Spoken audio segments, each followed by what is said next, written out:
Many in our nation this week are mourning the loss of Andy Griffith, the legendary star with the Andy Griffith Show back from the 1960s. And one of the things that was so memorable about that show was the theme song, the tune that was whistled.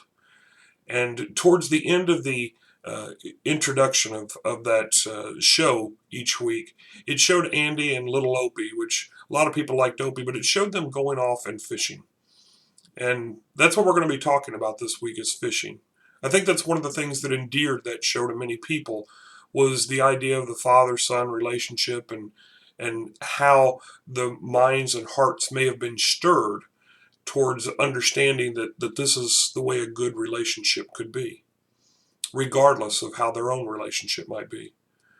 Well, we're going to be talking about fishing this week from the parable of the net in Matthew 13.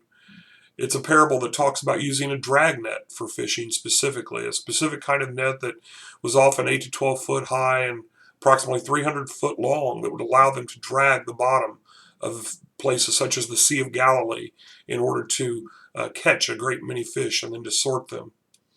But just as the Andy Griffith Show stirred up our emotions or maybe stirred up our memories and watching from years past, we need to be evoking the minds and the hearts of others as we continue this journey with the idea of evoke and with the letter E. What is evoke?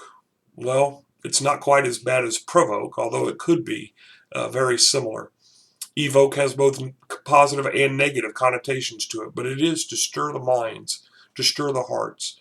We need to help people to understand that there's a need for Jesus. And so this week, as we talk about fishing, as we talk about casting the net, we'll talk about evoking minds, hearts of people, just as yours and mine have once been stirred. I hope you'll join us this week.